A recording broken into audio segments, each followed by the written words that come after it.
Welcome back to Irregular Mind. You are listening to the US History, Understanding This Country.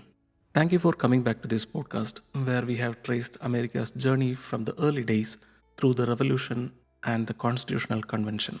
This episode is also an extension to the last one. We discuss about the Constitution itself.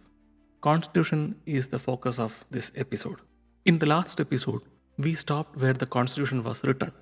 The debates had been fierce, the compromises painful, and the vision ambitious. But writing it was only half the battle. Now came the real challenge, getting it approved. For the Constitution to become the law of the land, it needed to be ratified by at least 9 of the 13 states. But across the country, people were divided. Some saw the Constitution as the key to a strong and unified nation. Others feared it was a dangerous step towards an all-powerful government. This was not an easy or automatic process. The battle for ratification would play out in heated debates, political deals, and last-minute compromises. The ratification process started in late 1787, with each state holding its own convention to debate and vote on the Constitution. In some states, support for the new government was strong. Delaware, Pennsylvania, and New Jersey ratified quickly, eager for a stable system. But in other states, the fight was much harder. Massachusetts, Virginia, and New York became battlegrounds, where the debate over the Constitution nearly derailed the entire process. One of the biggest concerns raised by the opponents of the Constitution, known as Anti-Federalists, was that the new government gave too much power to the federal system and did not do enough to protect individual liberties. They worried that a stronger national government would eventually overpower the states and turn into very kind of tyranny they had just fought against. Meanwhile, the Federalists, the supporters of the Constitution, argued that the nation needed a strong, unified government to survive. They believed the Articles of Confederation had been a failure and that without Constitution, the country would remain weak, divided, and vulnerable to foreign threats. Massachusetts became one of the first major tests for the ratification. The state was deeply divided. Many farmers and rural citizens who had supported Shays' rebellion were wary of any system that gave too much power to the elite. The Anti-Federalists in the state convention argued fiercely against ratification, warning that the new government would favor the wealthy and ignore the common people. The Federalists knew they needed to offer something to win over skeptical delegates. So they made a key promise. If Massachusetts ratified the Constitution now, they would support adding amendments later to protect individual rights. This promise was enough to bring some of the Anti-Federalists on board. And by a narrow vote, Massachusetts ratified the Constitution. This very strategy, ratify now, amend later, became a model for other states that were hesitant to approve the new government. With Massachusetts on board, momentum started shifting in favor of ratification. But the fight wasn't over yet. Two of the largest and most influential states, Virginia and New York, had not ratified. Without them, the new government would begin under a cloud of division. In Virginia, the debates were fierce. Patrick Henry, one of the most outspoken anti-federalists, hated the Constitution. He feared that a powerful national government would trample the rights of the states and the individuals. But on the other side, James Madison defended the Constitution with everything he had. The vote in Virginia was close, but in the end, the same promise that had worked in Massachusetts, adding amendments later, helped tip the balance. Virginia ratified the Constitution by a slim margin, giving the Federalists a crucial victory. Meanwhile, in New York, things were even more difficult. The state was a stronghold of anti-federalist sentiments. And for a time, it seemed like the convention would reject the Constitution outright. But then something changed. News arrived that Virginia had ratified. Suddenly, New York was in a difficult position. If they refused to join, they risked being politically and economically isolated from the new United States. Under immense pressure, the New York delegates voted to ratify, but just barely. With Virginia and New York on board, the Constitution now had the support it needed to move forward. By June 21, 1788, New Hampshire became the 9th state to ratify, officially putting the Constitution into effect. The United States had a new government built on a foundation of debate, compromise, and negotiation. But even though the Constitution was now law, the political division remained. Many anti federalists were still deeply concerned about the lack of explicit protections of individual freedoms, and they would not stop pushing until something was done about it. The battle for the Constitution was over, but now a new battle has begun, the fight for the Bill of Rights. With the Constitution ratified, the United States had its new government. But what exactly does the Constitution say? What's in this document that has shaped the country for more than 230 years? At its core, the Constitution is a blueprint for government, laying out the structure, powers, and limits of federal system. It begins with a powerful introduction, the preamble, and then lays out the mechanics of the government in 7 articles. Today, we are breaking it down in a concise, easy to understand way. Because while the Constitution is packed with legal language, its ideas are surprisingly simple. The Constitution opens with one of the most famous phrases in the American history, words that define the spirit of democracy. It goes like this, verbatim: "We, the people of the United States, in order to form a more perfect union, establish justice, ensure domestic tranquility, provide for the common defense, promote the general welfare, and secure the blessings of liberty to ourselves and our posterity, do ordain and establish this Constitution for the United States of America." It's just one sentence, but it carries huge meaning. First, it makes it clear this government is created by the people, for the people, not a king, not a dictator, but the people themselves. Then it lists the goals of the Constitution: justice, peace, defense, economic stability, and liberty. These words aren't just ceremonial, they set the tone for everything that follows. And what follows? The 7 articles that create the structure of the government.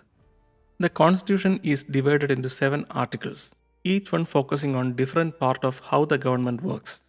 Let's go through them briefly and clearly. Article 1, Legislative Branch. This is the longest and most detailed article because the founders believed that Congress, the branch that makes law, should be more powerful. Section 8 lays out the specific powers of Congress. This is where we get things like power to tax, regulate trade, coin money, and declare war. It also includes the necessary and proper clause which gives Congress flexibility to make laws it needs to carry out its duties. Section 9 limits Congress's power. It prevents the government from suspending habeas corpus, which protects people from unlawful detention, and originally included a clause preventing Congress from banning the slave trade before 1808, a major concession to the southern states. At the heart of Article 1 is the idea that laws shouldn't be made by one person, but by a representative body elected by the people. Article number 2, the Executive Branch. This article creates the presidency and outlines what the executive branch does. It sets the requirements to be president, the length of the term, and processes for removal, that is, impeachment. It also defines the president's powers, including commanding the military, making treaties with Senate approval, appointing the judges and officials, enforcing the laws passed by Congress. The presidency was designed to be powerful but limited, strong enough to lead the country but not strong enough to become a king. Article 3, the Judicial Branch. This article creates the Supreme Court and defines the federal court system. It establishes that judges serve for life unless impeached, ensuring that they are independent from political pressures. However, unlike Congress and presidency, the article doesn't go into much detail about how the court system should work. That was left to future laws. Most importantly, Article 3 ensures that the court have the power to interpret laws and determine if they are constitutional, a principle that would later be solidified in a famous Supreme Court case, Marbury versus Madison in 1803. Article 4, the states and the federal government. This article explains how the states interact with each other and with the national government. It ensures that states must respect each other's law. It's called full faith and credit clause. Then, citizens from one state must be treated fairly in other states. Congress has the power to add new states to the Union. It reinforces the idea that states aren't completely independent nations but part of one united country. Article 5, the amendment process. The founders knew the constitution wasn't perfect, so they created a way to change it. Article 5 explains how amendments can be made. There are two ways to propose an amendment. Two-thirds of Congress can propose one, or two-thirds of the state can call for a convention to propose one. But this second case have never happened so far. Then, to actually become law, an amendment must be ratified by three-fourths of the states. This process ensures that changes to the constitution are possible but not too easy, so the government can adapt over time without constant rewrites. Article 6, the Supremacy Clause. This article contains one of the most important principles in the Constitution. Federal law is the supreme law of the land. That means if a state law conflicts with the federal law wins. It ensures that the national government has the final say on issues where federal and state powers overlap. It also states that the public officials must swear an oath to support the Constitution, but there is no religious requirement to hold office, reinforcing the separation of church and state. And lastly, Article 7, ratification. The final article simply explains how the Constitution would go into effect. It required approval from 9 of the 13 states. Once that happened, the new government could begin operating. And as we have already covered, ratification was not an easy process. It sparked one of the biggest political debates in the US history. The 7 articles of the Constitution established a government designed to last. They created a system of checks and balances, dividing powers between states and federal government, and allowed for future amendments to keep up with the changing needs of the nation. But there was still something missing, a clear list of protections of individual rights. Many Americans worried that without guarantees like freedom of speech, religion, and due process, the government would grow too powerful.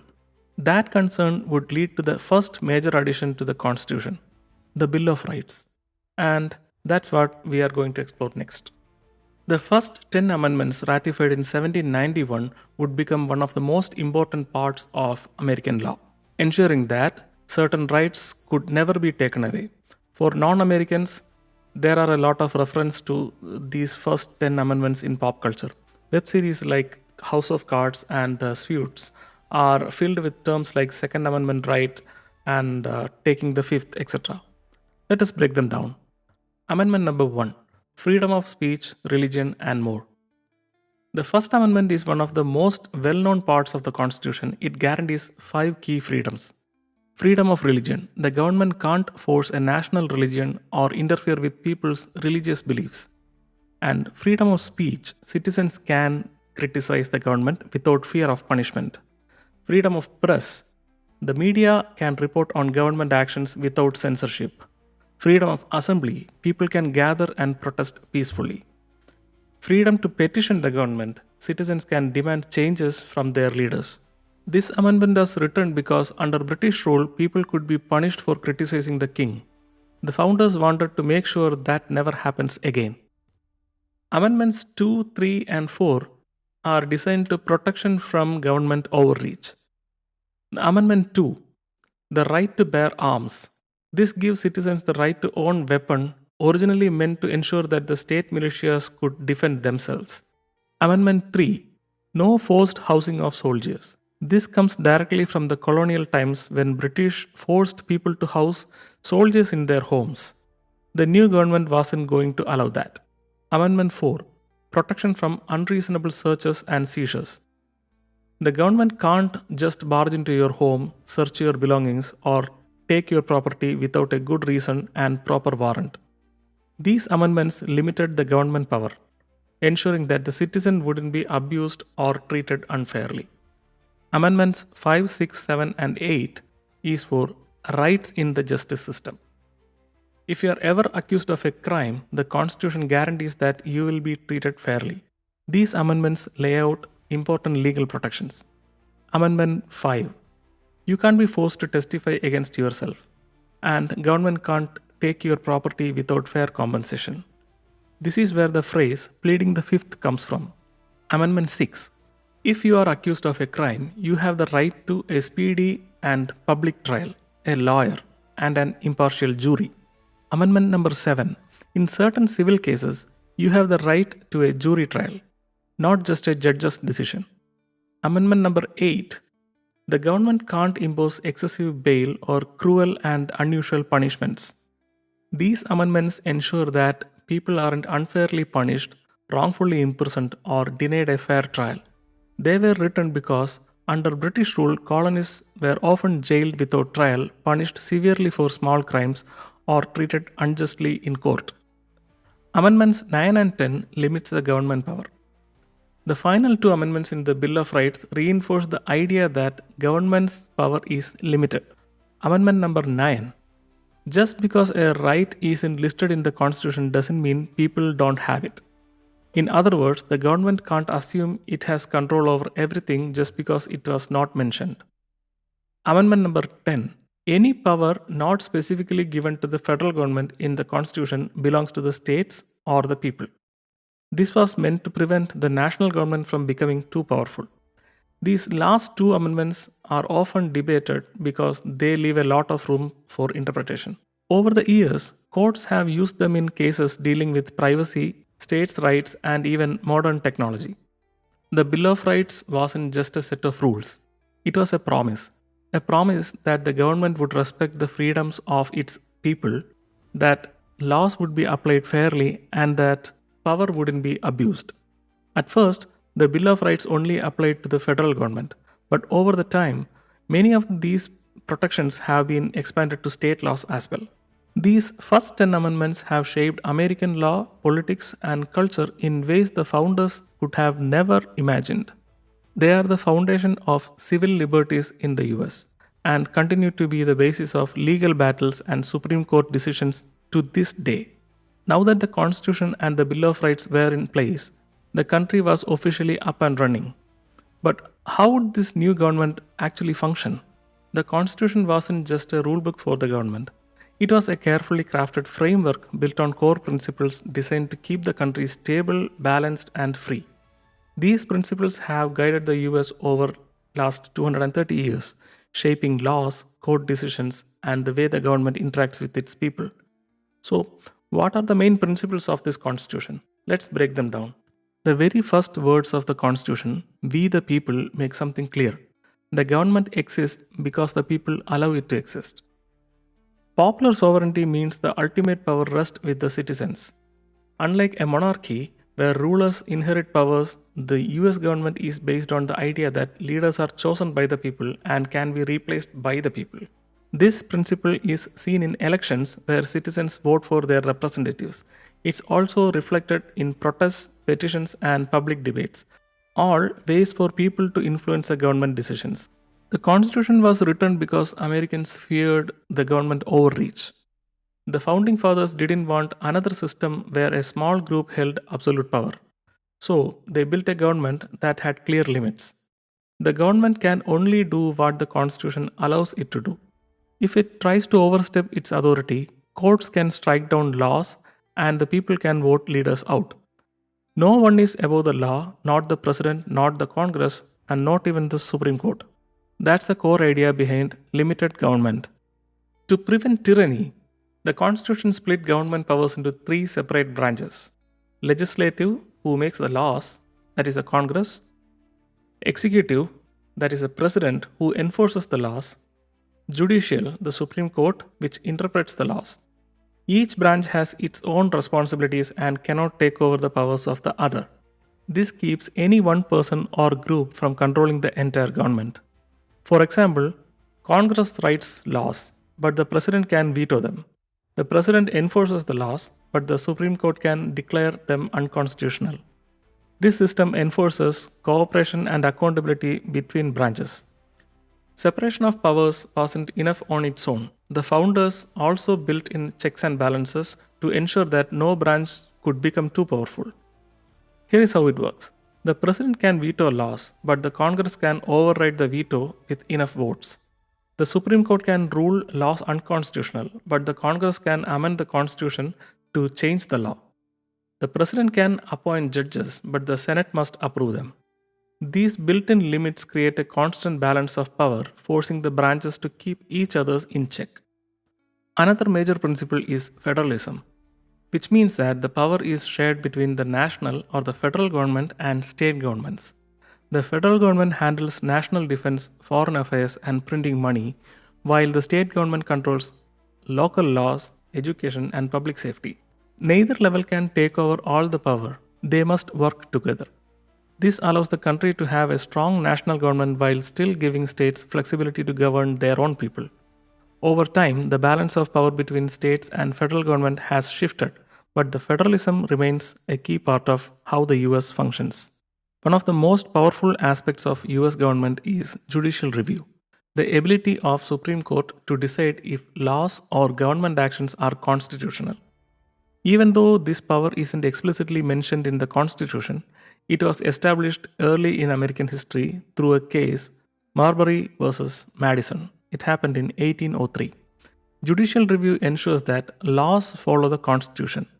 The government doesn't abuse its power, and citizens' rights are protected from unfair laws. It has played a huge role in shaping civil rights, free speech, and the government policies throughout US history.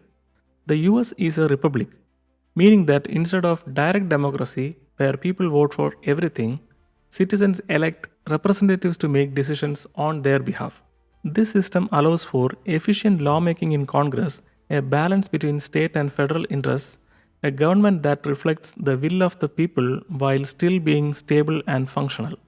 Republicanism ensures that the leaders are accountable. If they fail to represent the people, they can be voted out in the next election. The Constitution wasn't just a set of rules, as I said earlier. It was a vision for a balanced, fair, and adaptable government. By establishing popular sovereignty, limited government, separation of powers, checks and balances, federalism, judicial review, and republicanism, it created a system that would evolve over time while still protecting its core values. These principles have been tested, debated, and even amended, but they have held strong over 2 centuries. Now that we have explored how the Constitution was structured, we are ready for the next chapter, how this government actually functioned in practice. What challenges did the first administration face, and how did George Washington, the first president, shape the role of executive leadership? That's what we will be exploring in the next episode.